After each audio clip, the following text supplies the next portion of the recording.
ఈ childhood days గాని, మీరు స్కూల్‌లో చదువుతున్నప్పుడు మీకొచ్చిన మార్కులు, ఈ హ్మ్. ప్రోగ్రెస్ కార్డులు, హ్మ్. దాని వెనకాల జరిగే ఈ తతంగం అంతా గుర్తొచ్చిందా మీకు? ఆ డేస్ అన్నీ ఒకసారి? నేను పెద్ద గొప్ప స్టూడెంట్‌ని కాదు ఇక్కడ చదువుతున్నప్పుడు. అది మన పబ్లిక్ స్కూల్, హైదరాబాద్ పబ్లిక్ స్కూల్‌లో. జస్ట్ యావరేజ్ స్టూడెంట్‌ని. ఆహ్, ఎలాగోలా ఎలాగో సాగించాను. బట్ యూఎస్‌కెళ్ళినప్పుడు దాని తర్వాత కాలేజ్‌లో జాయిన్ అయినప్పుడు I I was a good student. But స్కూల్‌లో ఉన్నప్పుడు మాత్రం I was just N average student. అంటే ఫెయిల్ అయ్యేవాడిని కాదు. బట్ అలా అలా అలా జస్ట్ జస్ట్ పాస్ టైప్. కానీ తాతగారు చాలా స్ట్రిక్ట్‌గా ఉండేవారేమో కదా! స్టడీస్ విషయంలో. అవును. హ్మ్. గానీ అంటే చదవాలని ఆయన కోరిక. ఎందుకంటే ఆయనకి ఆ అదృష్టం దక్కలేదు గాబట్టి ఆహ్, అందరూ చదవాలి.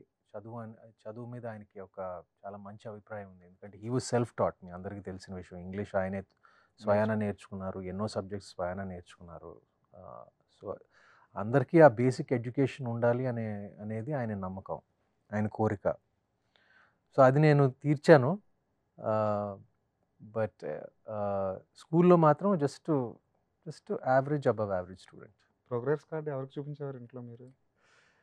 ఆహ్, మా తాతగారు, అమ్మమ్మ వాళ్ళిద్దరే నన్ను పెంచారు. వాళ్ళిద్దరూ పెద్ద మహా పట్టించుకునేవారు గాదు. అంటే కరెక్ట్‌గా మార్క్స్ ఇయన్నీ అవి నేను మా అమ్మ, నాన్నకి చూపించేవాడిని. హ్మ్.